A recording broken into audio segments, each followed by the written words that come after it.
Ave María Purísima, sin pecado concebida. Hoy comienzo una serie sobre la Divina Misericordia, con reflexiones sobre el mensaje y la devoción, su sentido, su contenido, sobre ciertos aspectos más al fondo de lo que quizás ya sabemos o ya practicamos. Comenzamos con la oración. En nombre del Padre, y del Hijo, y del Espíritu Santo. Amén. Señor Jesús, te damos gracias por tu misericordia divina, por tu Evangelio, por tus sacramentos, que derrames esa misericordia sobre nosotros de miles de maneras en la vida cotidiana. Pedimos que tu Espíritu Santo abra nuestros corazones para entender mejor tu misericordia, recibirla con más alegría y compartirla con los que todavía no la conocen. María, Madre de Misericordia, ruega por nosotros. En nombre del Padre, del Hijo, del Espíritu Santo. Amén. Hoy quiero comenzar con algo muy sencillo, y es, ¿qué quiere decir que es mensaje y devoción de la Divina Misericordia?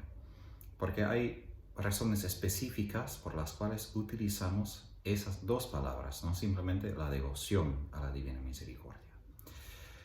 Si nosotros queremos entender la Divina Misericordia, tenemos que comenzar con la definición, y es este atributo de Dios por lo cual Él manifiesta su amor eterno para nosotros, como pecadores, seres humanos débiles y caídos.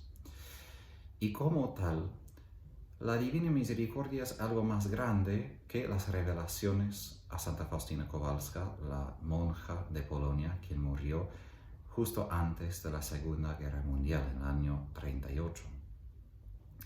Ahora, las revelaciones hechas a ella son importantísimas. Su diario es un recurso rico y lleno de enseñanza sobre la misericordia de Dios. Pero no hay que olvidar de que la Biblia es el primer texto donde encontramos la misericordia de Dios. Porque si la misericordia divina es un atributo de Dios, es un atributo eterno. Quiere decir, no es algo que solo recién es presente en Dios, sino es algo que desde toda la eternidad ha existido y va a existir en Dios. Es misericordioso, o en las palabras de Santa Faustina, Él es el amor y la misericordia misma. Entonces, el Antiguo Testamento, el Nuevo Testamento presentan, digamos, el mensaje de la misericordia. Papa Benedicto XVI resumió el Evangelio en la palabra misericordia, diciendo que la misericordia es el núcleo del Evangelio. Sabemos además que Juan Pablo II escribió toda una encíclica, Dives in Misericordia, como reflexión sobre estas palabras, esa realidad, ese atributo de Dios en la vida de la Iglesia, según lo que ya tenemos en la tradición de la Iglesia, su magisterio, más que todo en la Biblia misma. Y una cosa para recordar es que es muy fácil dividir la Biblia en el Antiguo y Nuevo Testamento y pensar que la misericordia de Dios solo se encuentra con Jesús. Pero eso sería una falsificación de la Biblia, porque hay muchos textos del Antiguo Testamento que hablan de manera hermosísima sobre su misericordia. Obviamente también Jesús es la encarnación de esta misericordia divina, pero en el Nuevo Testamento también encontramos la justicia de Dios, avisos de la necesidad de arrepentimiento, no solamente en el Antiguo Testamento, porque es el mismo Dios, el mismo Señor que se revela y en el Antiguo y Nuevo Testamento.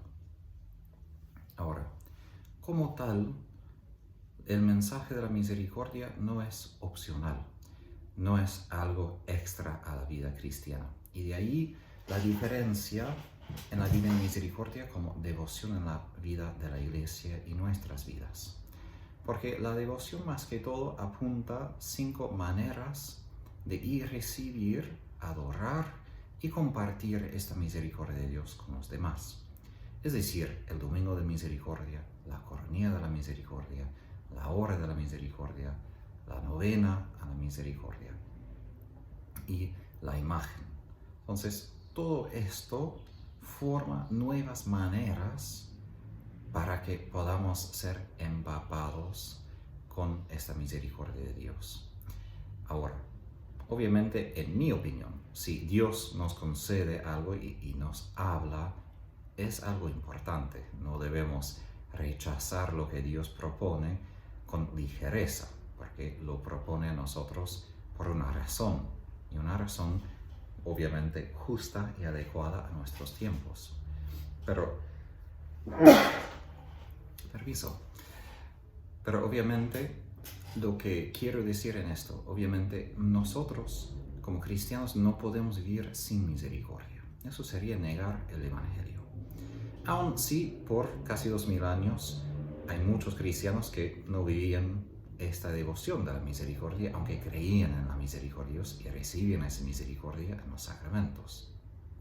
Entonces, hay una conexión entre el mensaje y la devoción. El mensaje es completamente necesario. La devoción, en algún sentido, que sí son los medios que el Señor nos ha dado para el día de hoy, pero no es en el mismo sentido necesario como el mensaje, porque el mensaje es lo que Jesús dice en el Evangelio, además del diario, y la devoción es lo que ha revelado de manera específica a Santa Faustina.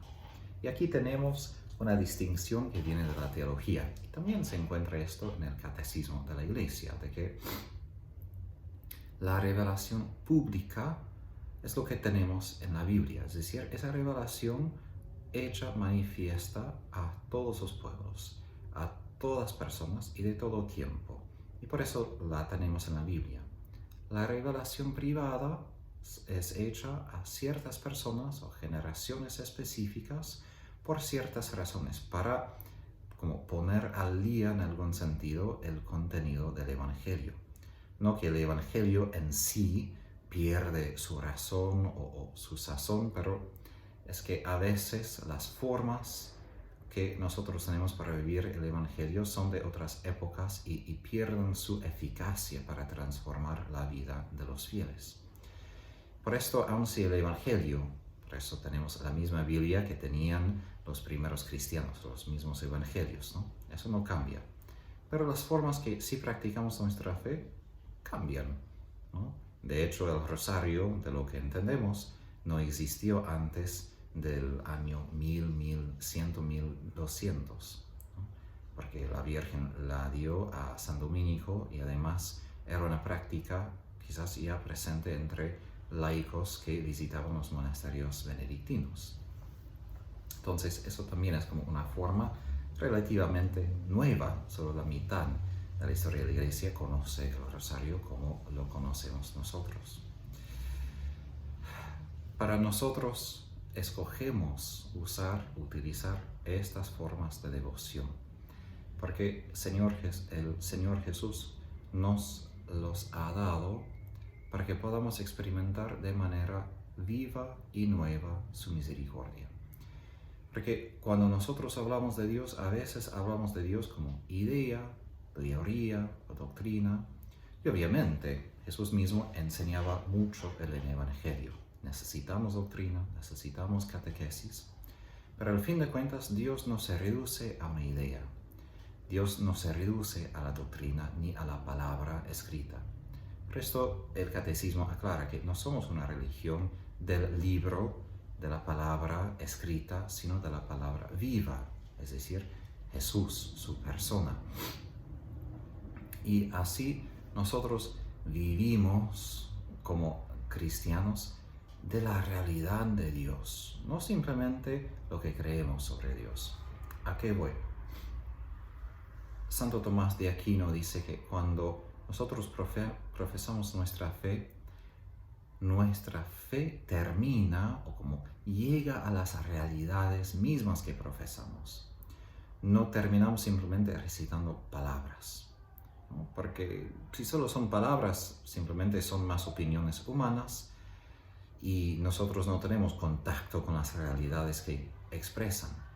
Pero por esto nuestra fe es tan importante y la doctrina tan importante. porque con esa doctrina tenemos contacto con la realidad que expresamos, con Dios mismo, con Jesús mismo. Y así lo que Jesús quiere en esas devociones o formas de devoción es asegurar que podamos tener contacto íntimo con su misericordia. Porque Él no ha venido para enseñarnos sobre la misericordia y dejarnos al lado. Él vino para traer a este mundo su misericordia para que seamos sumergidos en esta misericordia.